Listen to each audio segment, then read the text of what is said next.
when I speak?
Good afternoon, everyone, and thank you for staying with us until the end.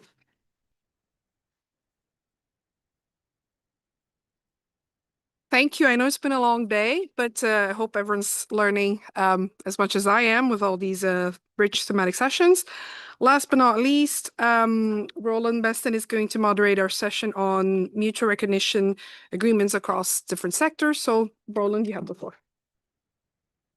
Well, good afternoon, everyone from Geneva, both those in the room, those joining online. I'd like to thank the TBT committee chair, the committee members, our distinguished panel of speakers, and of course, distinguished colleagues joining here and online. Welcome to today's fourth and final thematic session on conformity assessment procedures. This session is covering mutual recognition agreements, or MRAs, across different sectors. Before handing over to our panel of speakers, I'd like to highlight some background and also the structure of today's session.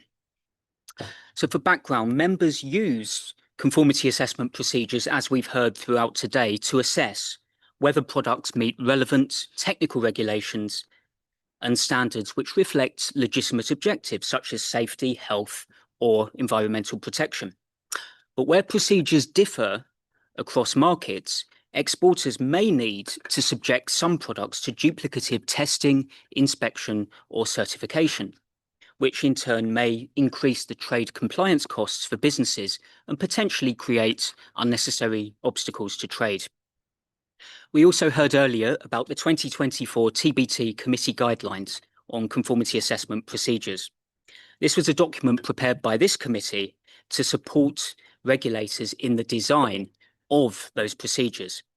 And the document highlights the potentially trade facilitative nature of approaches for accepting conformity assessment results between members.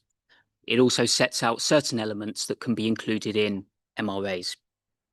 Also relevant is Article 6 of the TBT agreement, which encourages members to conclude MRAs, agreements which can be sector-specific in areas such as renewable energy technologies, electronic products, or pharmaceuticals, which we'll hear about a bit later. MRAs mean that conformity assessment results performed in one member may be accepted by another, even where those procedures differ. But it depends on having sufficient confidence in the integrity of those results and, of course, the underlying robustness of institutions such as accreditation and inspection systems. Ultimately, MRAs depend on trust between different regulatory systems, and they contribute to facilitating the acceptance of conformity assessment results while allowing members to maintain their regulatory autonomy. So on the structure of today, we will benefit from hearing a variety of speakers, a range of views from members and industry reflecting expertise across policy, accreditation, and commerce. Today's session is arranged in 3 distinct segments. The first will consider MRA's strategic evolution, advantages, challenges, and their policy design. Secondly, we will hear 2 perspectives from developing countries on accreditation as an institutional pillar for building the trust that underpins MRAs. And then thirdly, we will hear sectoral and industry perspectives covering electronic products, wind, and pharmaceuticals. Following each of these 3 segments, panelists will have the opportunity to comment on and ask questions to the speakers, and the floor will then open up for questions, both to those in the room and online. Given our limited time frame today, I ask speakers to keep their initial interventions to approximately 5 minutes. And when introducing our speakers, I will not cover their full biographies, but I note that these are published on the webpage, so the audience is very welcome to view them on there. And with that, I'll turn to the first segment today. MRAs have existed for several decades, but their use appears uneven across sectors and members. Emerging technologies and global challenges mean potentially heightened regulatory complexity, while global supply chains have become more interconnected. So this evolving context raises important questions such as what do MRAs do, what are their benefits, and have they kept pace with the realities of modern trade? So with these questions in mind, I ask firstly Ms. Silvia Sorescu of the OECD, followed by Dr. Lucian Cernat of the European Union to address this matter. So Silvia, the floor is yours. Thank you. Thank you very much, and good afternoon to all, and also hello to everybody who's connecting online. I will take the approximately 5 minutes because the challenge to speak about mutual recognition agreements in just 5 minutes is really a big one, but it's really a pleasure to be here today in this thematic event, and thank you very much for the opportunity to join you as we are undertaking at the OECD currently work looking at trends in the use of a mutual recognition instrument. So I have been learning a lot already today from the experiences, also from practitioners, and looking very much to feed that back into our study. So what I will try to do today is just go through 3 aspects. So first, why we are looking right now at mutual recognition instruments, what we have been doing in our study so far, and what are some of the key emerging insights that are coming up. So why are we looking at mutual recognition instruments now? Well, earlier work has been trying to take stock of the institutional setting, of operational modalities, of the different strengths and weaknesses of these types of instruments being used in trade. But we have realized that much of this analysis right now dates back more or less around a decade, including at the OECD, who probably looked at this last around 2016-17. We have been already talking today about the new dynamics, so complexity and global supply chains, the digital transformation, the rise of environmental policies in many countries, which all sort of call for a fresh look at how these kind of instruments are designed and implemented. And last but not least, as we were trying to take stock of all this, we see that the existing literature, but also business surveys, paint a sort of nuanced pictures of these types of instruments. So we note that the empirical literature highlights them as conceptually powerful. So we note impacts on trade flows that range from 13 to 41%, depending on the studies, with gains operating both through the intensive and extensive margins of trade. But while they are conceptually powerful, we note that business surveys in particular highlight persistent challenges. So sometimes lack of clarity, transparency in knowing how they can access these kind of instruments and use them, inconsistent implementation, which often might reduce their effectiveness. So what we have been trying to do so far. First, we have tried to clarify the analytical criteria for identifying these types of instruments. So you'll note that in the slides, I had not highlighted mutual recognition agreements, but rather mutual recognition instruments in goods trade. And develop a new up-to-date repository that covers the past 3 decades. These draws on public databases, on national and regional portals, academic sources, but also inputs directly from OECD members. Why instruments is because we cover a diversity of mechanisms. So not only standalone mutual recognition agreements, but also MRA-like provisions in regional trade agreements, as well as mutual recognition arrangements among accreditation bodies or other types of cooperation arrangements among conformity assessment bodies.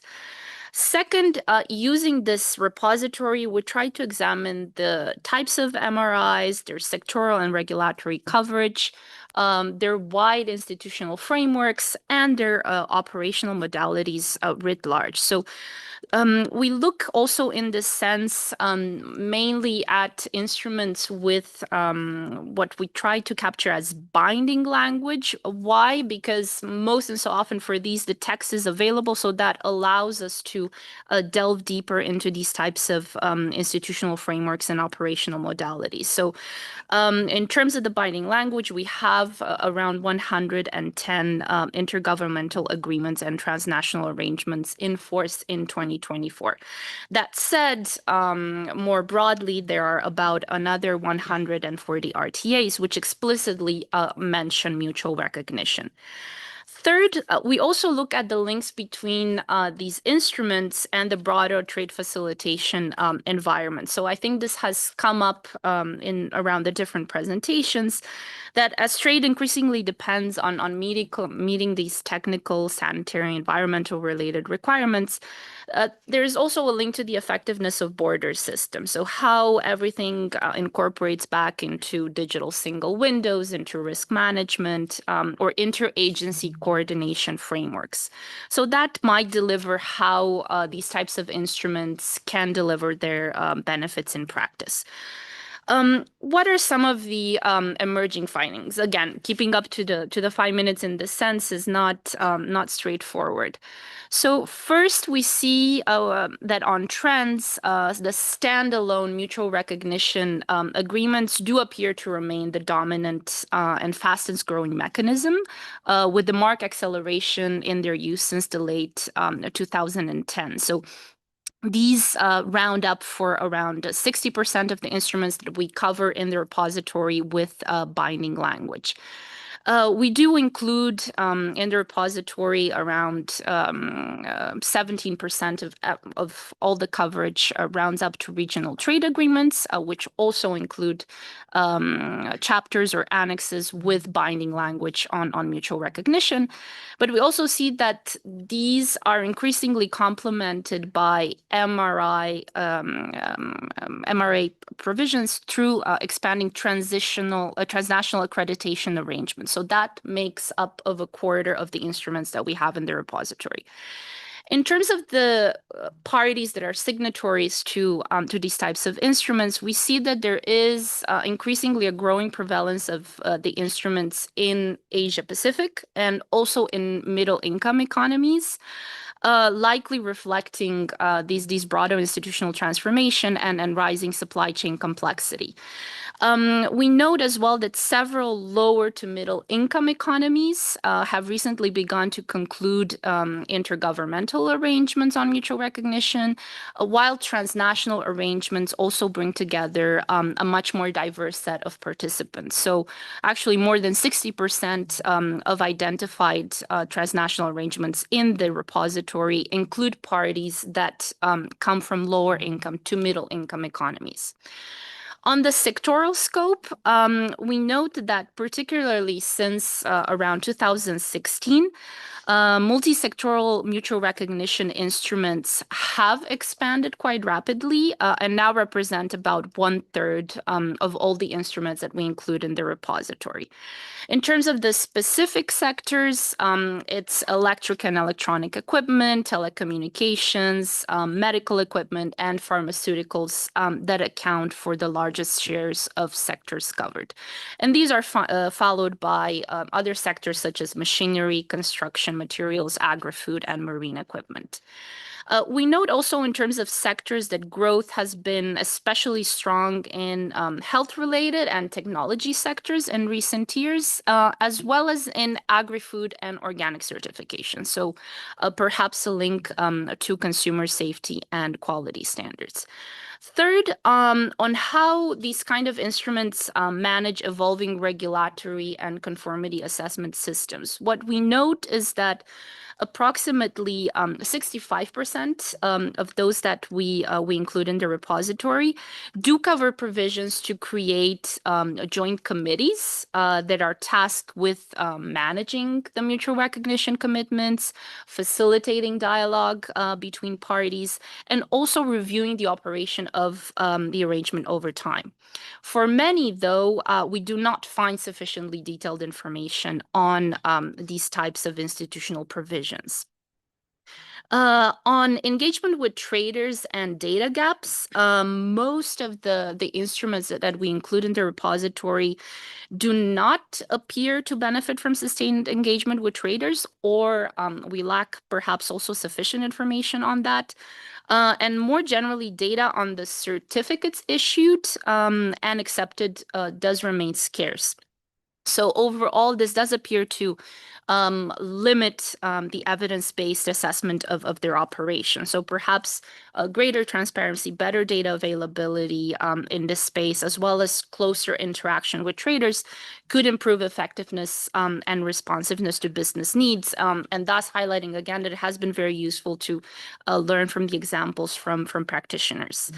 Last but not least, on the specific links to trade facilitation, we also note that the mutual recognition instruments and the trade facilitation policies often evolve in parallel, but rarely seem to be designed in conjunction. So again, when we look at the texts that there are available, very few mutual recognition instruments actually reference border procedures. So this might reflect some institutional fragmentation in this sense.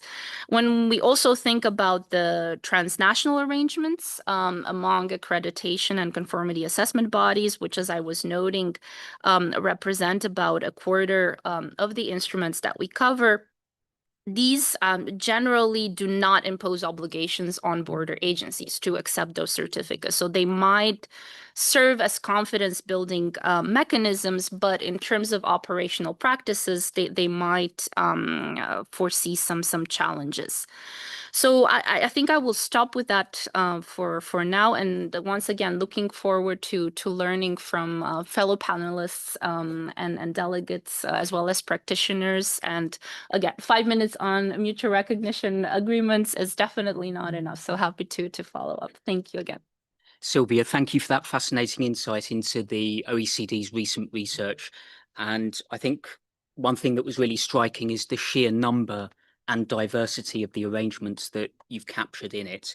and emerging trends such as Asia Pacific and middle income countries increasingly signing such arrangements. So thank you for that.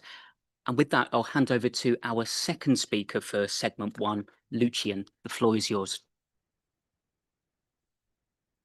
Thank you very much. On behalf of the European Union, I would like to commend the organizers for choosing such a very relevant topic for our discussion today.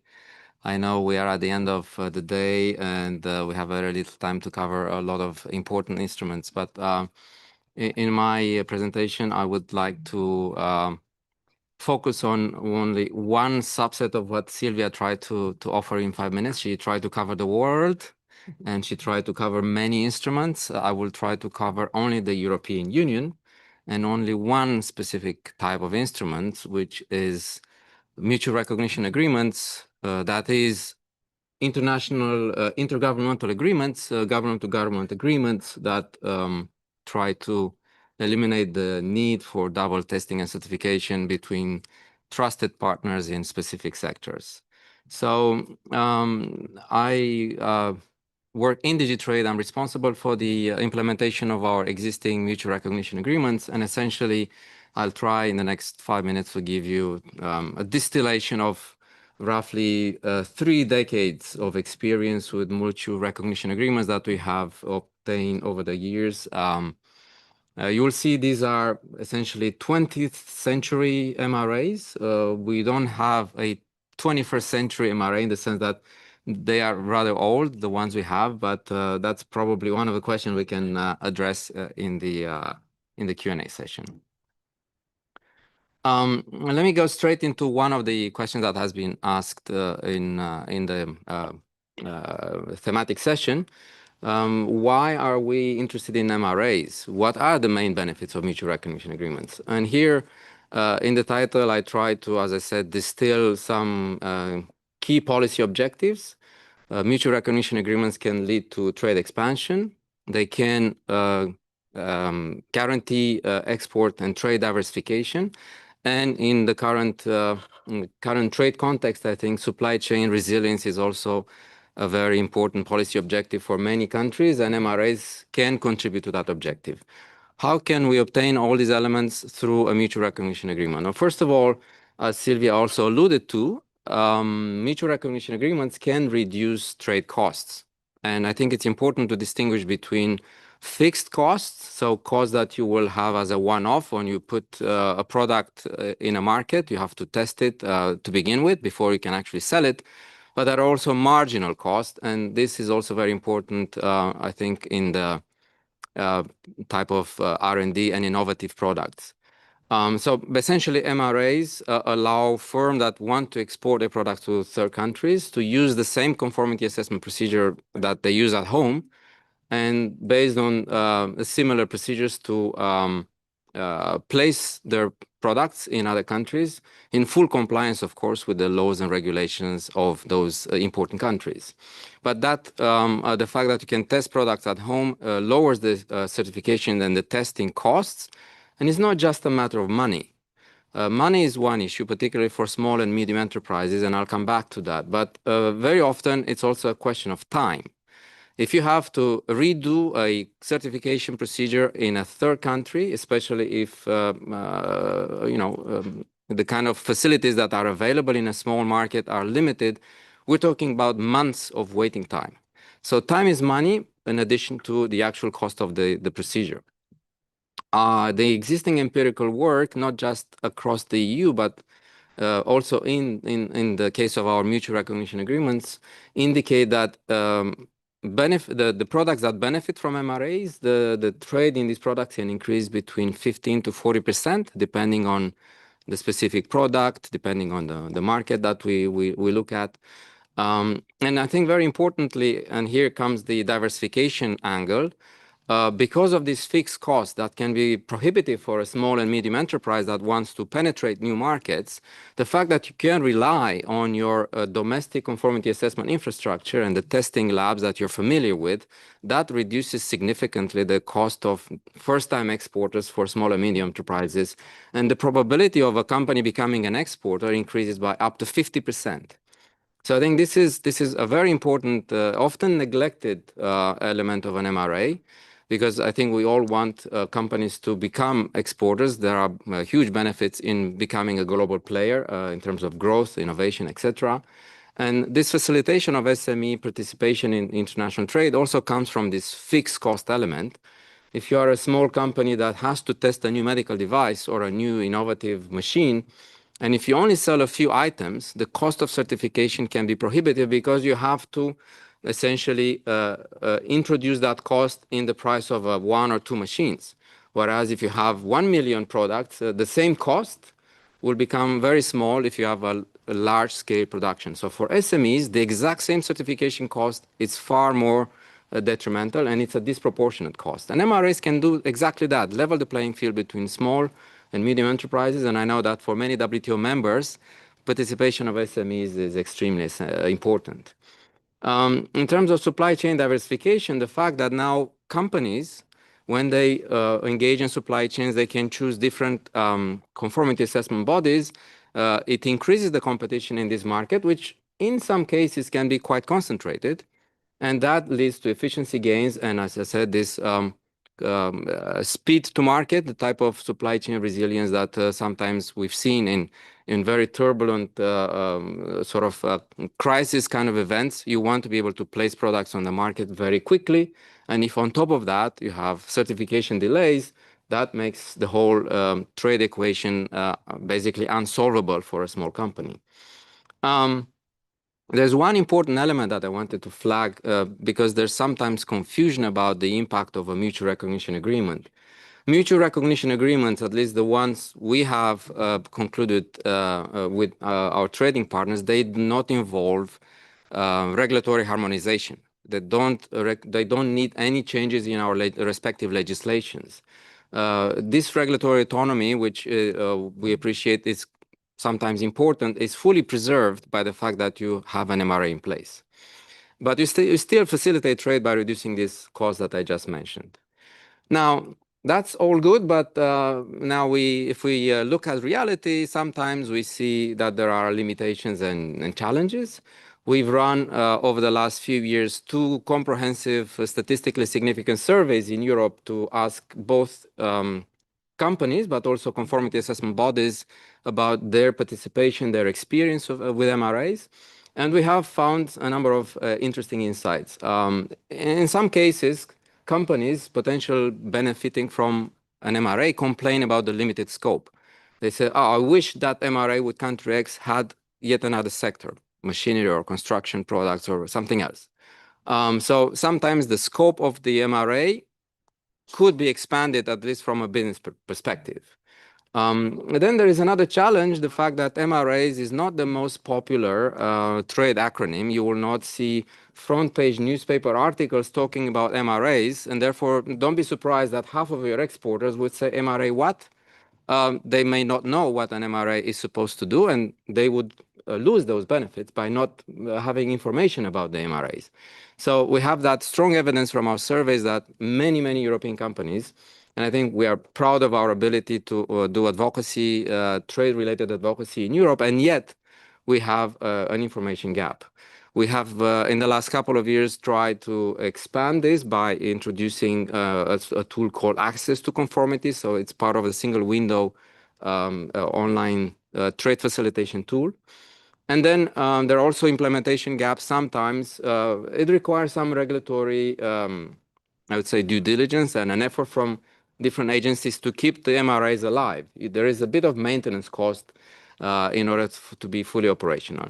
But here there's a chart that shows you of all our MRAs, the usage made by European companies. I should have mentioned, in case you wonder what the QR codes are, if you want to see the underlying documents, background documents for each of these charts and findings, there's a paper and there's a reference document. You can scan it and look at the details. So here's my final message when it comes to I would say the sectoral coverage and what to look for in the future. The key ingredients for successful MRAs are quite a few, in fact. Apart from choosing the right partner, and in that case, trust is the key currency. You also have to choose the right sectors. You better choose sectors that face bottlenecks and, in most cases, third-party conformity assessment. If you have a sector where it's a low-risk self-conformity, you probably don't need an MRA. But if you have to test products in lengthy, costly procedures across the world, maybe that's where you need an MRA. And here we have examples of sectors and partners where we both parties consider to be very relevant. Of course, Switzerland is the champion of our MRAs. We're very proud of our MRA with Switzerland. It covers so many sectors that I had to expand the chart to include them here. But you see, there's a lot of variation, and we need to ensure that regulatory agencies are capable to support each other, as I said, in the implementation. And last but not least, in order for MRAs to function correctly, both for the market participants, but also for regulators, you have to put in place simple procedures. If you have complex procedures to amend, to update, to become an accredited conformity assessment body, these are very high cost, and then most likely the use and the utilization rates will be very low. So that will be in 5 minutes again, hopefully, the key insights that we distill from 30 decades of MRA usage in the EU. Thank you. Lucian, thank you very much for reflecting on those 3 decades of EU experience. Interesting reflection that it's the time saving as well as just the cost saving that can be really beneficial. And of course, MRAs can help with trade diversification, with supply chain resilience, but there's that challenge of business awareness. So thank you very much. I will briefly invite all of our speakers to put a question to the 2 segment 1 speakers. If you could be brief and if you could answer a request within 1 minute, that would be great. Any questions immediately from our speakers here?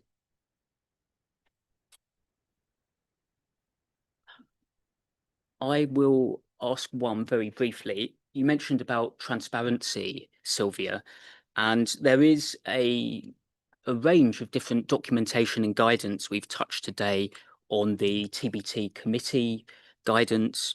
You've mentioned the OECD work on mutual recognition instruments. How can we best harmonize this range of guidance to ensure it's complementary and clear to all actors? Thank you so much. And again, a big question for 1 minute, but I think one of the key lessons that we've learned as we were trying to first narrow down the scope of our work, but also while being as extensive as possible and being able to learn on these details on the institutional frameworks and on the operational modalities of the instruments, is that we do not always have the same information available across countries, like even between parties. So obviously we relied a lot on the WTO tools and the e-ping platform. So these are extremely rich sources of information, and it is very much thanks to the work of everyone here that that is constantly enriched. But then when we sometimes try to go back to national portals or regional portals to delve deeper into some of those texts, or particularly these types of joint committees that I was mentioning, we realize that there's not that much more out there. So I think Lucian was making an important point about the maintenance costs and keeping the instruments relevant. So I believe that if we do not have that first step around the sort of that transparency, the initial text, how they work, the kind of awareness tools that are available to make them known to traders, it'll probably be harder to also keep them updated and relevant throughout time. So I think that was one of the key takeaway for us. Thank you, Sylvia. And Lucian, also within 1 minute, if possible, you mentioned about the difficulty of raising business awareness. MRAs, you said, are never front page news. What steps can governments can members take to promote that awareness? Yes, well, thank you. I alluded very briefly to one example. I think this is the most useful way to make it relevant. Apart from typical advocacy tools, We have market access days. We go to every single member state and we promote different things that we have in our toolbox. But the best example, I think, is when you make it as easy as booking a plane ticket online for a company to use an MRA. If it takes more than 5 clicks in order to use it, there is a problem. And we have a tool whereby with 5 clicks in the access to conformity online digital self-assessment, you will know whether you qualify as a producer when you sell, say, a product to New Zealand, Australia, Switzerland, Japan, or Canada for that matter. With 5 clicks, you would know if the existing MRA would be applicable to your product and where to go in order to save time and money, to which accredited European testing lab you should go for Canada. And maybe for Australia, it's a different one. But at least you know to which one you should go. And if you go to that one, you know that you don't have to worry about anything else when the product arrives at the border in one of these countries. So in embedding MRAs, specific tools in single windows, I know many countries have single windows, is the easiest way to do that. We have now roughly 70,000 companies aware of this tool. That's one in 10 exporters have used access to conformity in Europe. So you can see there's a lot of work to be done, but I think that's a very solid first result for the couple of years that we have the tool in place. Thank you very much. And I think mindful of time, let's move to the second segment of today. We can perhaps have some time later for combined questions from the floor. So the second segment, we mentioned earlier, MRAs depend on institutional trust. Accreditation systems, testing, certification, and inspection infrastructure, as well as technical capacity, form the backbone of this mutual confidence. And indeed, without robust domestic infrastructure, MRAs arguably cannot function effectively. So in this segment, I will ask Mr. Tumelo Ledimo of the South African National Accreditation System joining online, followed by Miss Lucy Namu of the Kenya Accreditation Service to address the operational and institutional dimensions of MRAs, focusing on adopting and maintaining a functional accreditation system, as well as other national quality infrastructure components.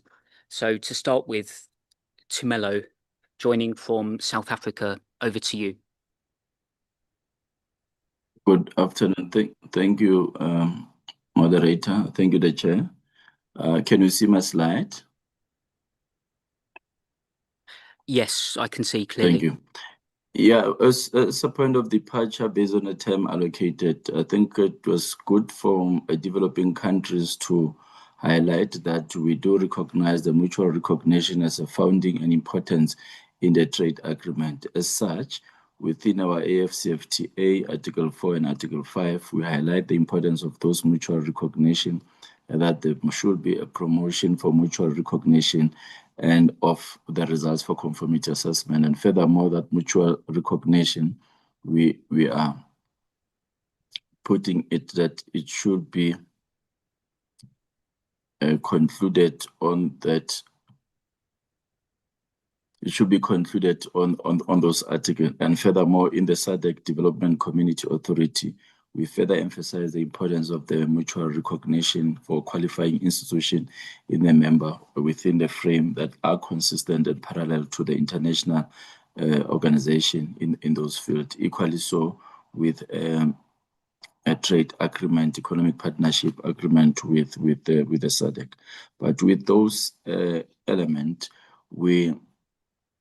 there are challenges that are experienced with regards to the mutual recognition arrangement, and those challenges also ties in with the discussion earlier with the market surveillance. My colleague from South Africa indicated that the challenges within the market surveillance, it is the technical competence in emerging technology. That part ties directly to the mutual recognition that will have been concluded under AFCFTA with regard to the level of the developmental of the quality infrastructure, how well the infrastructure it is developed within the member state to be able to fulfill the measurement or the commitment within the mutual recognition, and the adequacy, of course, of those particular quality infrastructure with regard to issues of proficiency testing provider, certified reference material, in order to ensure that the mutual recognition agreement recognition are actually fulfilled by making sure that there are facilities to be able to deal with them. And further challenges that we encounter in the developing countries when we have concluded those mutual recognition agreement is that the technical capacity and capability to implement the oversight to the conformity assessment bodies that are going to conduct the conformity assessment procedures becomes a challenge in that because there's no sufficient capacity and capability to exercise that. And without the accreditation, member state having their own accreditation body, as you will recall, that in the continent of 54 countries, we have a maximum of 14 accreditation body. Those, therefore, the mutual recognition concluded under the AFCFTA, equally so in the SADC region, become a challenge based on the limitation with that. And this limitation also then also find expression within different conformity assessment procedures that will have been identified by different regulator based on the risk base that are required to be conducted in there. And then we don't have access to such, or there is a limitation to them. Furthermore, those limitations are then seen from the lack or the appetite or the not so sufficient capacity from the industry itself, so that a conformity assessment body that has invested in facilities to be able to assist with the implementation of the mutual recognition arrangement, they don't see a value in investing further, because the demand and for them to be able to recover the cost of the money that they have invested in their facility. And therefore, we have limitation within those particulars. And furthermore, when we move away from the element of the accreditation as a key founded within the trade agreement that have concluded the AFCFTA and the SADC region and economic partnership agreement, there are disparities with regard to control mechanism. Because as we recall, that accreditation gives an attestation that a particular conformity assessment body do have technical competency to discharge or to conduct the conformity assessment procedures that are applicable to different commodities or sectors. And you will see that the approval, in the absence of accreditation, there will be a designation. And such designation are not, in other cases, not anchored on harmonized procedures that we will see elsewhere within the other regional economies. So that disparity of control becomes a challenge within that particular space. And indeed, we do have different approaches in implementing technical regulation and conformity assessment procedures within the market surveillance, as we indicated. And then the disparity further manifests themselves in the harmonization, approximation within the technical regulation and application of the conformity assessment procedures based on the risk that has been identified from sector to sector, from the member state, even though the agreement is that it must be accepting the conformity assessment if they're not far from them. And those are the key challenges in that. Sticking to the time, that's where I will end. Thank you, Jim. Tumelo, thank you very much for that reflection on the challenges around technical capacity and oversight. I think both in terms of members, but also you mentioned industry as well, lack of capacity there. So thank you very much for that. And I will turn to the second speaker for this segment. That's Lucy. Lucy, the floor is yours. Thank you. Thank you very much, Chairman, moderator, for the opportunity and for inviting me to give this presentation. I want to dive right into the slide, really looking at the national quality infrastructure linkages. That is our slide number 5 in the interest of time. Looking at how The country has organized itself, its national quality infrastructure, looking at the key pillars that we now recognize. The metrology, of course, conformity assessment bodies that form a big part in recognizing compliance, investigating compliance. Accreditation as a pillar that supports the conformity assessment activities to enable trust and mutual recognition. Standardization as a body that provides the pillar for the various standards that we operate under. And technical regulations that really run the operational part of how the quality infrastructure is.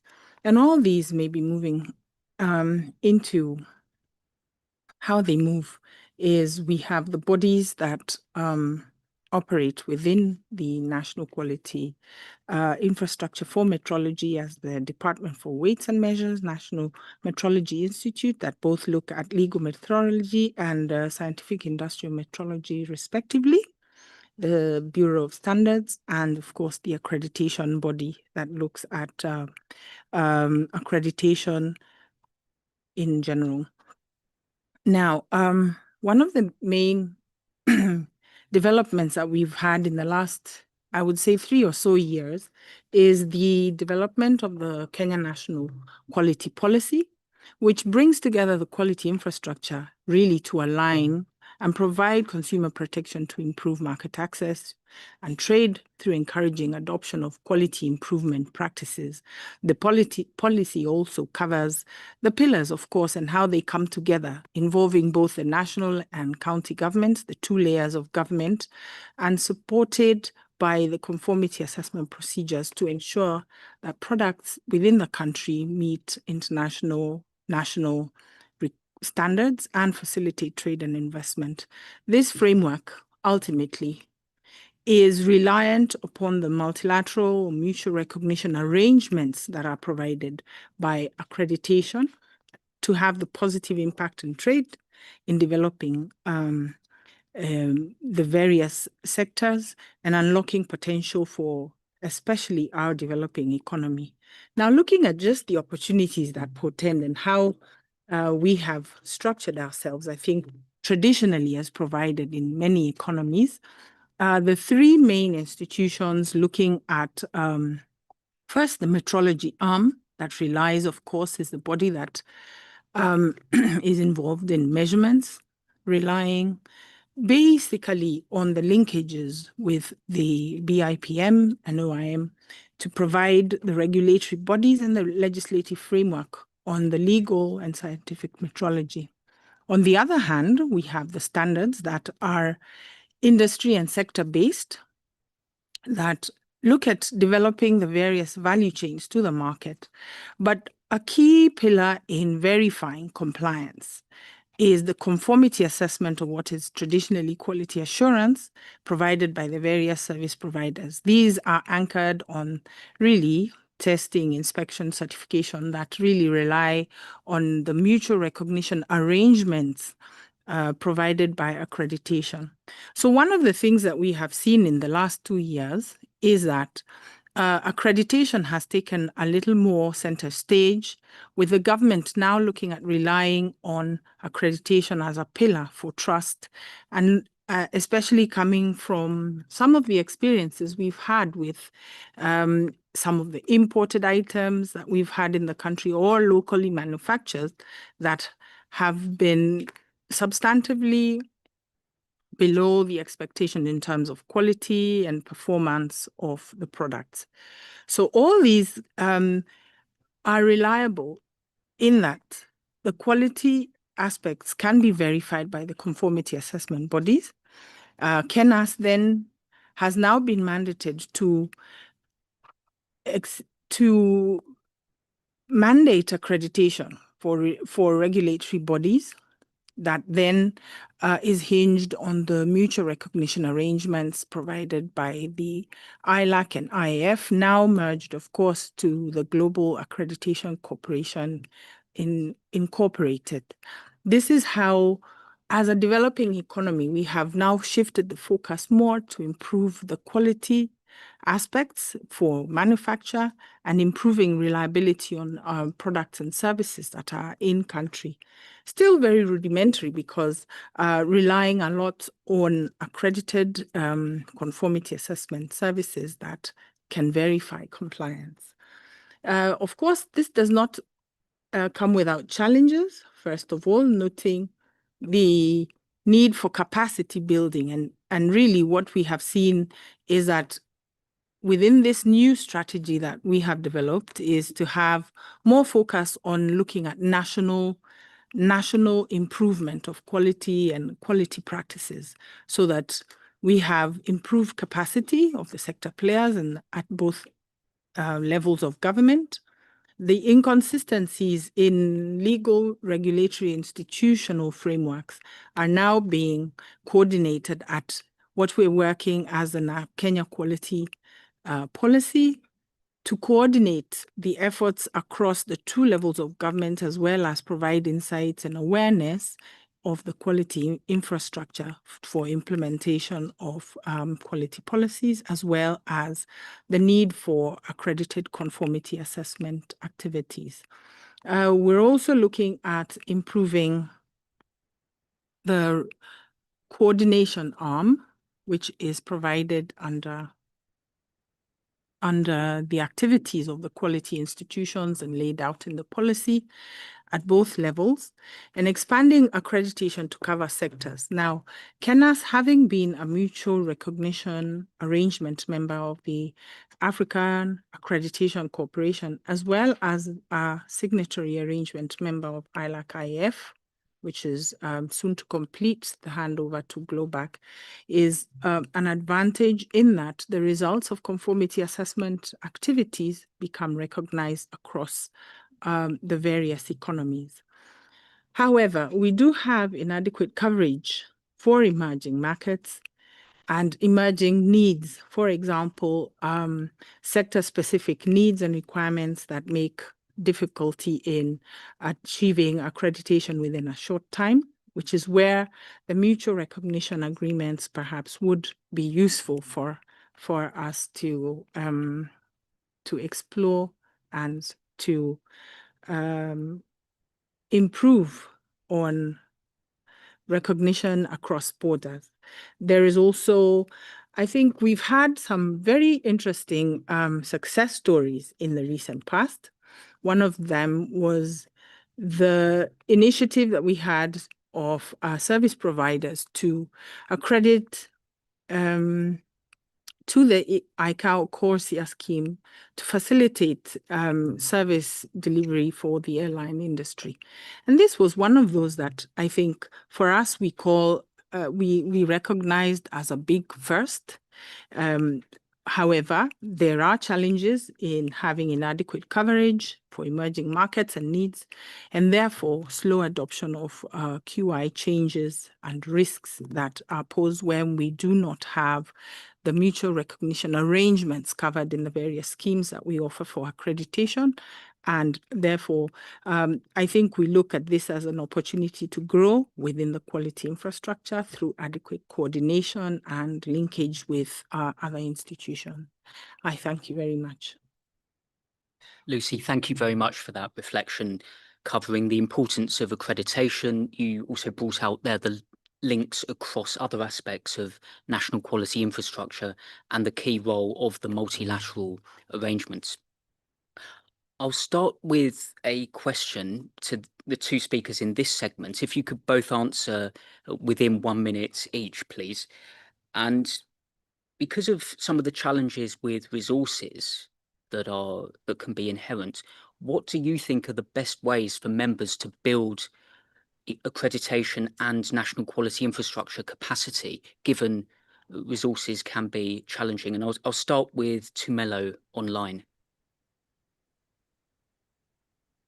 Thank you for the question. I think from the AFREC, we're not speaking for them, but in terms of the work that has been done there in recognizing this particular challenge, we came up with a proposal of the national focal point, national accreditation focal point, with the idea that each and every country that does not have an accreditation at this point in time is that they first need to have a database and knowledge in terms of what are the resources as far as the conformity assessment bodies concerned are, that they must run a database of certification bodies, inspection, testing, and so forth. And then from there, then they sort of build a capacity or a gap analysis in order to identify the areas of mutual economic interest for the country where they will require capacitation in there. And then we can then build it from there. Indeed, for a test facility, it requires a huge capital expenditure for a country, even for the private sectors. We've seen it when we're dealing with the energy efficiency appliances, when we required money to be invested in the actual labs to be able to conduct that, they becomes a challenge. But in short, firstly is to understand the area of economic activities within the country, activating the National Accreditation Focal Point to assist with the implementation of the Mutual Recognition Agreement as concluded under the AfCFTA and also in the SADC region.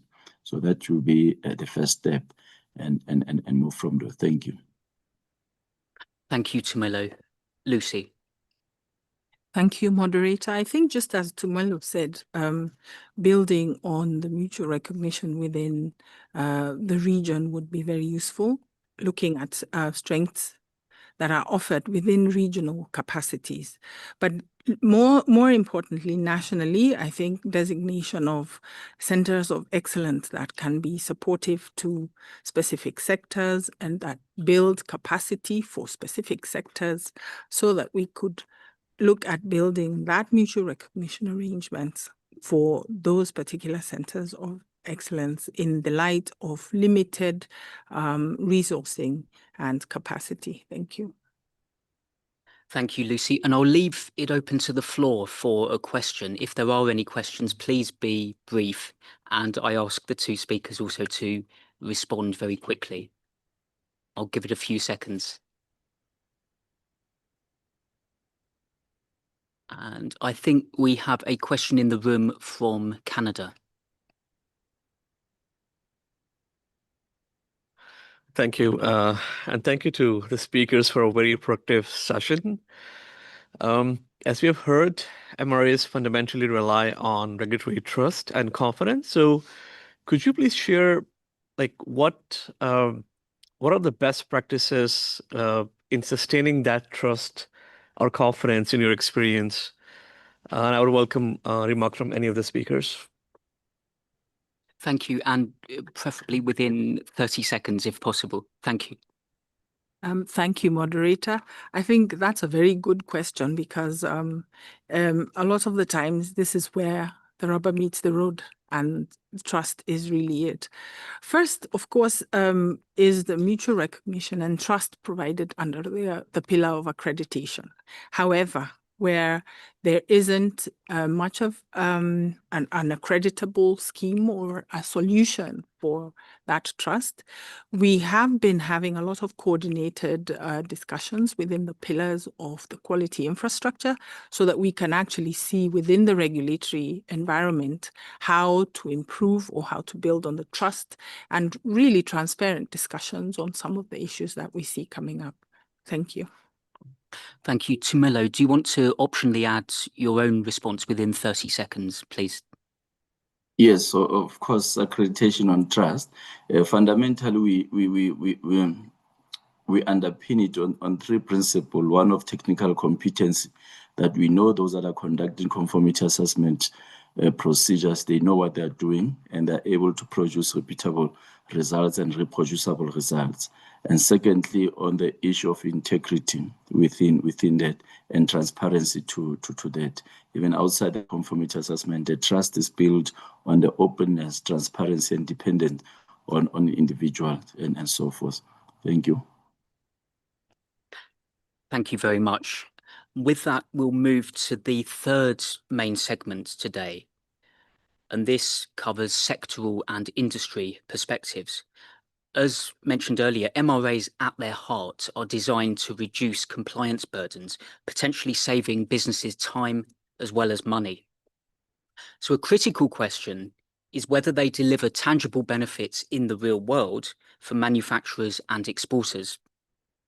And this will often depend to a large extent on business awareness and use of MRAs. So in this segment, I ask for 3 industry perspectives from Mr. Steve Layer, Mr. Yu Zhang, and Miss Andrea Kurtz, respectively, to address their own experiences and thoughts. So, Steve, over to you first. Yes, thank you, everybody, for the opportunity to speak to the group today and present a perspective on the importance of and the challenges with mutual recognition and multilateral agreements that support global conformity assessment processes. It's a very, very important and timely topic. My business and this particular presentation focuses on wireless-enabled devices. So wireless IoT products, Internet of Thing process products, and other communications technologies. You know, they represent one of the fastest evolving tech sectors and cover a broad range of applications that bring recognizable and important benefits to users and society. These are complex engineered products that require highly technical standardization to operate effectively. They operate within the radio frequency spectrum, which is a limited and sovereign resource. You can't create more of it or manufacture spectrum. You can only make it more efficient in its use for its purposes. Furthermore, the available spectrum is becoming a very crowded space right now. So structured government-based regulatory rules are incredibly important because they ensure the efficient use of spectrum. They ensure electromagnetic compatibility and device safety. In addition to government regulations, there are also industry-based certifications, such as those that we see for Wi-Fi and through the Wi-Fi Alliance industry group, or for Bluetooth with the Bluetooth Special Interest Group. And you know, here in North America for cellular, we have an industry organization called the PTCRB. In Europe, it's the GCF GSM Certification Forum. These organizations helped to ensure the operability and performance of these devices beyond the government regulatory requirements. The bottom line is that there are already many thorough and important compliance steps necessary to get these devices to their initial markets. When manufacturers then desire to sell products globally, however, access to other economies and markets can be complicated by regulatory requirements that require maybe in-country testing in their destination market. This scenario adds expense that consumers will ultimately bear, or even, you know, perhaps disincentivize manufacturers from expanding their products to other regions. So we applaud the progress by the WTO and this TBT committee to structure, advocate, and market for MRAs that enable cross-market acceptance of regulatory compliance information. Here in the US, we have MRAs in place with Canada, the European Union, Japan, and several Asia-Pacific countries. These MRAs already deliver important and effective solutions with the goal of reducing complexity of global market access, shortening the time to market, and lowering manufactured costs.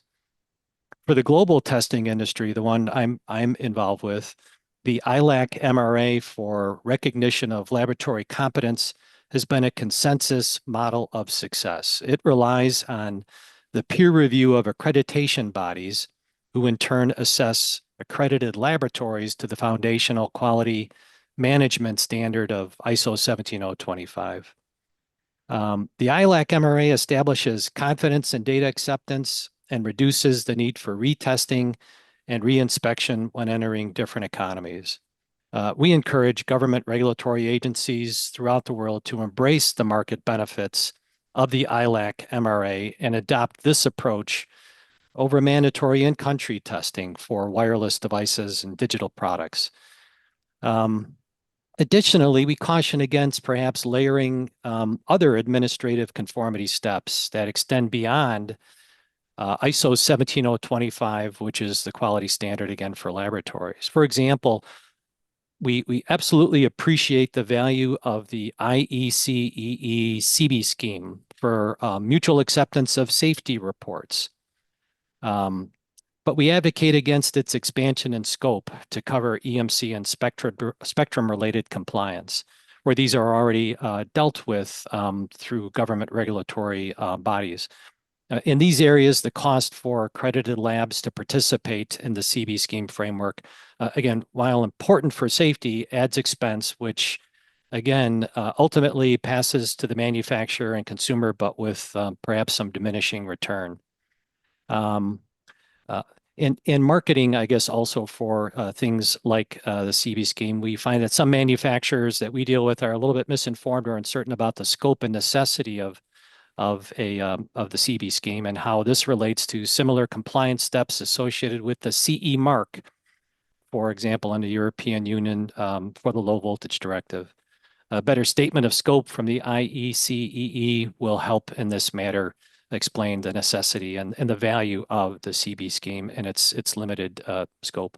In closing, negotiated MRAs and in particular, the ILAC MRA for acceptance of test laboratory conformity assessment is a proven and working global arrangement that should be further expanded to successfully reduce technical barriers to trade.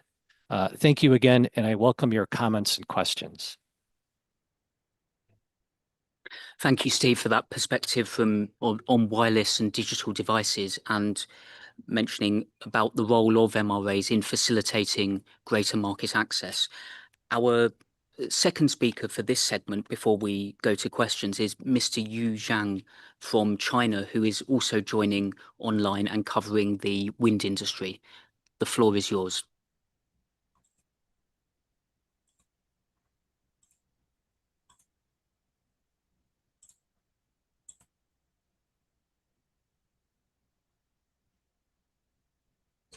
Okay, good afternoon, everyone. Can you see my screen? Yes, we can see clearly. Thank you. Okay, thank you, Chair. And today I would like to share some facts on how MRA can be achieved based on existing international schemes that can accelerate the global energy transition. As an example from wind industry. In wind industry, we have an organization aiming MRA, which is IECRE. For those who are not familiar with this organization, I will have a brief introduction about this scheme. Similar with the IECEE last speaker mentioned, IECRE is the youngest certification scheme established by IEC in the year of 2014. And the mutual recognition is established based on three core principles. First, the unified standards. All the member countries at the CBs, the testing labs will follow the same standards, which is IEC standards. And second, we have unified procedures developed by all the countries and all the experts in the group. And third is the key one is the peer assessment in this organization.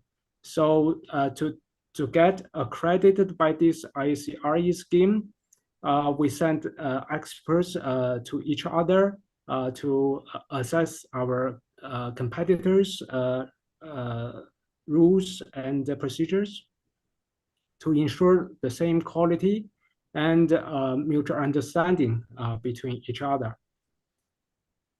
So the growth of the IECRE since established has been remarkable. So now we have 16 memberships in wind sector and 11 RECB, which is RE certification bodies. And we have 33 RE test labs all over the world. And let's look at the past 3 years. We have significant increase in both certificates and the testing reports issued. And you can see all the numbers. In total, to date, a total of 1,947 certificates and testing reports have been issued, with over 30% are issued in last year. So we can see the growth. So China is one of the founders of ICRE in 2014.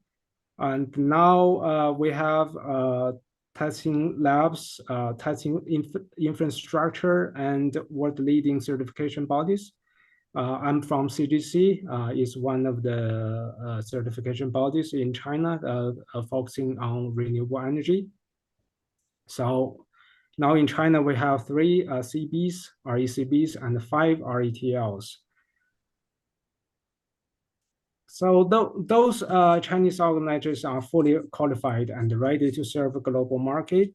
And now more than 60% of the ICRE certificates are coming from China. So China has been following the rules of ICRE, and also the local market is fully accept RE certificates and reports since the very beginning. However, despite the progress, we are now facing some significant challenges in achieving true mutual recognition in the international market. First, some countries will impose additional requirements beyond the existing RE procedures, and RE certificates are not used in most of the wind projects all over the world. And 13 member countries are still limited. Second, there are nominations towards certain certification bodies in different countries. So these restrictions coming from both the government agency and some of the financial institutions like banks, undermining the very principle of ICRE. And now, considering climate change still remains one of the humanity's urgent challenges, to ensure a better environment for the next generation, we should break down those barriers and call for a cooperation in renewable energy. So time is not on our side. We cannot afford to let protectionism slow down our collective efforts. So here are some the proposals we'd like to mention. For those WTO member countries can build MRA using existing mutual recognition system like ICRE, not only in the ICRE member countries. You don't have to build a new system for MRA. And but to respect the established rules, eliminate additional restrictions, and work together to promote global renewable energy development. So the infrastructures is in place, and the standards are in place. What we need now is just make the MRA truly effective. To build mutual understanding and trust, we also can encourage some of the official visit tour to see with your own eyes, to see the supply chains and the testing infrastructures existing. So the mutual understanding and trust can be established. So in conclusion, the path to global energy transition, less depending on traditional energy like oil, requires international cooperation and mutual trust, and the world-leading testing facilities that ensure quality and safety in the wind sector is always ready to serve this goal.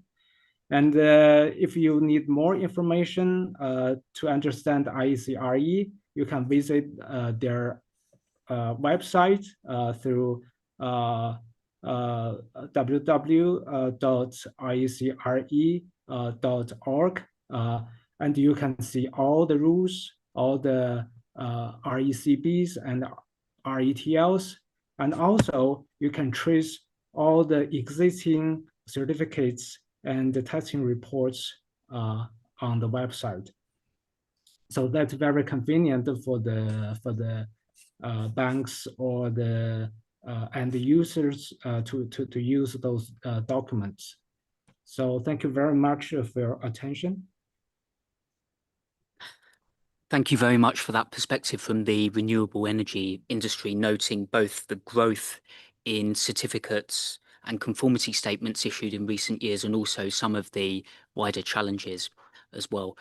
From our industry segment, I'll move now to our third and final speaker. That's Ms. Andrea Kurtz of Roche to give a perspective from the pharmaceutical industry. Andrea, over to you. Good afternoon to everyone here in the room, and also good morning and good evening to everybody joining online today. It's my great pleasure to give you an overview of MRAs and their role in medicines supplied to patients, which I'm presenting on behalf of the IFPMA, the International Federation of Pharmaceutical Manufacturers and Associations. In the presentation, you will hear about the key benefits the MRAs bring to the pharmaceutical sector. And we will also talk about the opportunities associated with MRAs to even further enhance medicines supply to patients. So the overview on the next page illustrates how the MRAs enable the delivery of safe and effective medicines to patients. So starting with the conformity assessment on the left, for the pharmaceuticals, the conformity is assessed by the good manufacturing practices, the GMP inspectorates of each party. And how is the equivalence of the standards assured? So this assessment is built on the PIC standards, the Pharmaceutical Inspection Cooperation Scheme standards. And what does it mean to become a member of the PICS? And detailed assessment is being made, and this assessment evaluates equivalency of the regulatory system. And this process includes the assessment of the GMP inspection systems, the licensing systems, quality systems of the inspectorates, and also a review of legislative requirements and trainings. So the same standards are also used when doing the conformity equivalence assessment of regulatory supervision between MRA partners. And this gives the confidence that the level of regulatory oversight and application of GMP standards is equivalent for the good manufacturing practices of pharmaceuticals. And then, based on the positive outcome of such assessment, the MRA is being established and made effective. And as the result, for those pharmaceutical products which are in scope of an MRA, the regulators of the MRA partners mutually recognize site inspections at manufacturing facilities and testing outcomes. And what does it mean in practice? This means that products that are manufactured in an MRA partner territory are exempted from batch testing upon importation. This avoids duplication of testing. We have heard earlier today that time is an important factor, and the time that is saved here for testing enables that patients get their medicines faster delivered. A typical testing can take 4 to 6 weeks, depending on the product. In addition, there are positive effects on sustainability, namely the reduction of chemical and material waste from testing, and also a reduced CO2 footprint due to less travels by inspection reliance. The European Association, the EFPIA, has published data in a survey and calculated a possible saving of 21 million kilograms CO2 for the year 24, based on data they gathered in inspections at their member facilities from a PICS member in a PICS member state. Now, let's take a look at the opportunities we have identified here. As of today, there are 57 PICS participating member authorities. They are from 25 jurisdictions.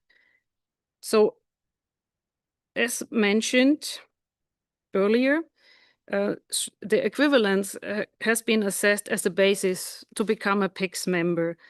And here we see an opportunity for the coordination of new agreements amongst PICS members which have no MRA yet established. Also, we see opportunities for existing mutual recognition agreements to increase their effectiveness. One opportunity here is the full implementation of MRAs to include pre-approval inspection. The second opportunity is the extension to more product types, such as vaccines and advanced therapeutic medicinal products. And the third is that agreements cover both the inspection reliance as well as the batch testing upon importation.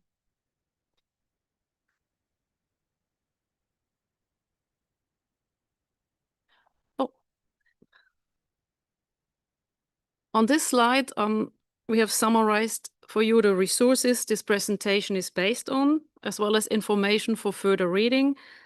I'd like to highlight the IFPMA position papers, a meaningful World Trade Organization roadmap to strengthen global health. In this paper, there are 4 main pillars elaborated, and the MRAs play a supportive role in 2 of those pillars, which are namely the third pillar, which is the supply chain strengthening, and the fourth pillar is the enhanced effectiveness of policies and procedures. With that, I'm closing my presentation, hope in time, and look forward to our discussion. Thank you very much for that perspective from the pharmaceutical industry, highlighting the potential benefits for business there from agreements, as well as wider environmental benefits that can be had. So with that, I will open up very briefly to the floor before closing the session. Please be brief in questioning and highlight which panelists, if a specific one, you direct your question to. And I'd ask panelists also to be very short in their response, within 30 seconds. So I'll open up to the floor.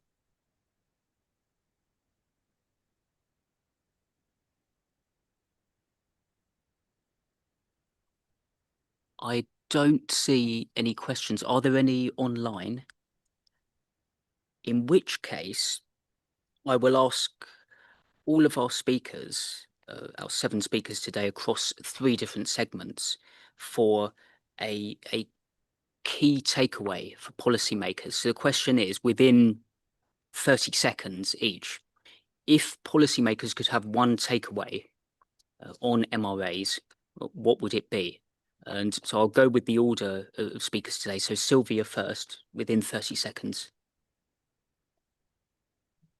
The times keep getting more challenging. So, but as we get to at the end of the day, it's a lot to digest. I mean, one key takeaway, at least for our work, it's indeed around the transparency issue. I think we do need more information to understand how the instruments work in practice, how governments create that awareness. And I think just listening to the different presentations, we realize that probably we are still missing some types of instruments in our repository. So we might have some work to do there. So I think, yes, just working on that, making that information available so as to create awareness and stay up to date with the regulatory developments. Thank you. And Lucian, one key takeaway within 30 seconds. 3 takeaways in 30 seconds. First, increase utilization rates. Make sure that if you have MRAs that you work so hard to negotiate, make sure companies know about them. Number 2, choose 21st century issues that will cripple your innovation objectives if regulatory hurdles will pile up. We in Europe now, we try to simplify legislation. The same will apply probably to global trade. There are lots of new products with new regulatory requirements, cybersecurity, etc., IoT. We heard about IoT before. This is where 21st century MRAs should go. Thank you. And to Melo online, 30 seconds, one key takeaway for policymakers. Yeah, the key take is that MRA facilitate trade, and it is very important that the national quality infrastructure, they're well capacitated in order for them to execute the mandate and make sure the MRA becomes implementable and beneficial for the mutual economic interest for different member states within developing countries. Thank you. Thank you. Lucy.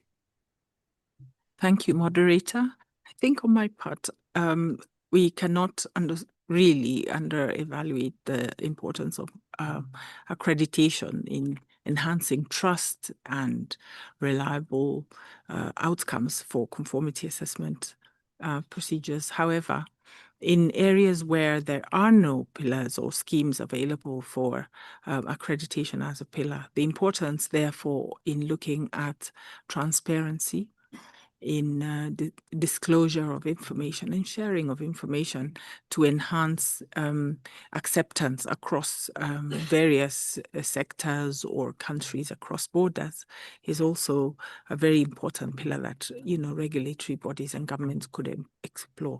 Thank you. Thank you very much. And Steve, for the telecommunications sector, what would be your key takeaway for policymakers within 30 seconds? Yeah, I would say building awareness, building a little bit of a better marketing and an awareness campaign that, for example, Lucian mentioned, what tools are available, how do we get the word out to manufacturers and to other trade negotiators, that may still be needing a little bit more encouragement to move in the direction of reducing technical barriers to trade. Thank you, Steve. And moving to another speaker online, what would be your key point in 30 seconds for the wind industry? Thank you. I will encourage the policymakers to make their local policy using ICRE, and also encouraging the local industry to use ICRE certificates, and also ICRE welcome them to join in for both member or observer to see what's going on there and how we do the mutual recognition using ICRE. Thank you. Thank you very much. And Andrea for the pharmaceutical sector. So my key takeaway is that the MRAs clearly show their benefits for the pharmaceutical sector and for our patients. And there are further opportunities remaining to enhance medicines supply to patients through the coordination of establishing new MRAs and with the extension of existing MRAs. Thank you. Thank you very much. And that brings to the closing segment my concluding remarks, and then I will hand over to the committee chair. Once again, as at the beginning, I would like to thank the chair, the committee members, our distinguished speakers, the audience, everyone who has taken part today across all of these sessions, 4 interrelated sessions, and including this MRA session. For MRAs specifically, we've heard about some of the opportunities in terms of helping goods trade and diversifying that trade. We've heard about challenges in capacity. We've heard about challenges even from the OECD research in gaining sight of all of the agreements in scope. And we've heard some perspectives from a variety of members and of course from businesses covering some specific sectors. Each sector will have its own opportunities and challenges, and of course members, their relationship to MRAs, opportunities and challenges will differ markedly as well. And so I thank all of the speakers for highlighting some of those. And in that, I will hand to the committee chair to conclude today.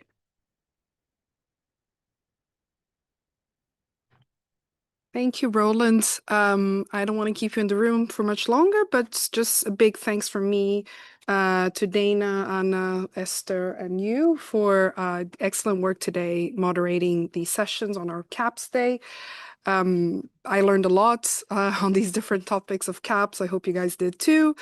And moderators will obviously have a chance to report on these key findings at the formal part of our meeting this week as well.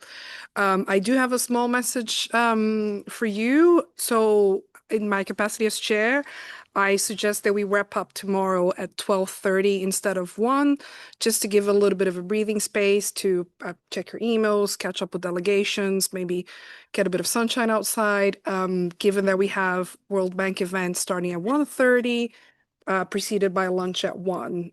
So just giving a chance if anyone has any comments, but with that, yeah, I'll remind us tomorrow as well, but just putting a little bit of a window there. And with that, look forward to seeing you all tomorrow at 10. Thank you.